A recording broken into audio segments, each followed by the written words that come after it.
சகரியாவின் புஸ்தகம் 10ஆம் அதிகாரம். பின்மாறி காலத்து மழையை கர்த்தரிடத்தில் வேண்டிக் கொள்ளுங்கள்.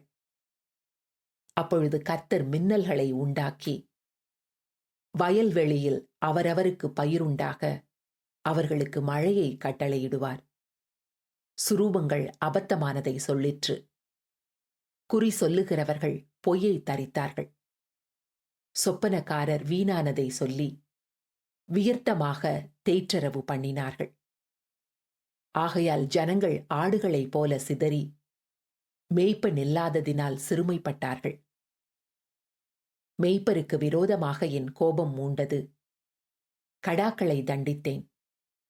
சேனைகளின் கர்த்தர் யூதா வம்சத்தாராகிய தமது மந்தையை விசாரித்து அவர்களை யுத்தத்திலே தமது சிறந்த குதிரையாக நிறுத்துவார். அவர்களிலிருந்து கோடி கல்லும் அவர்களிலிருந்து கூடார முளையும் அவர்களிலிருந்து யுத்த வில்லும் வரும். அவர்களிலிருந்து ஆளுகிற யாவரும் ஏகமாய் புறப்படுவார்கள். அவர்கள் யுத்தத்திலே தங்கள் சத்துருக்களை வீதிகளின் சேற்றில் மிதிக்கிற பராக்கிரமசாலிகளைப் போல இருந்து யுத்தம் பண்ணுவார்கள். கர்த்தர் அவர்களோடே கூட இருப்பார். குதிரைகளின் மேல் ஏறி வருகிறவர்கள் வெட்கப்படுவார்கள். நான் யூதா வம்சத்தாரை பலப்படுத்தி யோசேப்பு வம்சத்தாரை ரட்சித்து அவர்களை திரும்ப நிலைக்க பண்ணுவேன். நான் அவர்களுக்கு இறங்கினேன். அவர்கள் என்னால் ஒருகாலும் தள்ளிவிடப்படாதவர்களைப் போல் இருப்பார்கள். நான் அவர்களுடைய தேவனாகிய கர்த்தர். நான் அவர்களுக்கு செவி கொடுப்பேன். எப்பிராயிமர் பராக்கிரமரைப் போல் இருப்பார்கள். மதுபானத்தால் களிப்பது போல அவர்களுடைய இருதயம் களிக்கும். அவர்களுடைய பிள்ளைகளும் அதை கண்டு மகிழ்வார்கள். அவர்கள் இருதயம் கர்த்தருக்குள் களி கூரும்.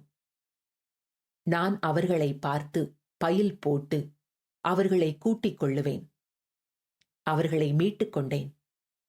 அவர்கள் பெருகி இருந்தது போலவே பெருகி போவார்கள்.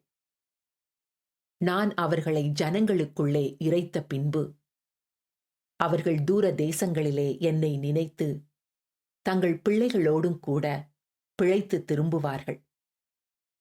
நான் அவர்களை எகிப்து தேசத்திலிருந்து திரும்பி வரப்பண்ணி அவர்களை அசீரியாவிலிருந்து கூட்டிக் கொண்டு அவர்களை கீலேயாத் தேசத்துக்கும் லீபனோனுக்கும் வரப்பண்ணுவேன். அவர்களுக்கு இடம் போதாமற் போகும். இடுக்கம் என்கிற சமுத்திரத்தை கடக்கையில் அவர் சமுத்திரத்தின் அலைகளை அடிப்பார். அப்பொழுது நதியின் ஆழங்கள் எல்லாம் வறண்டு போகும். அசீரியாவின் கர்வம் தாழ்த்தப்படும்.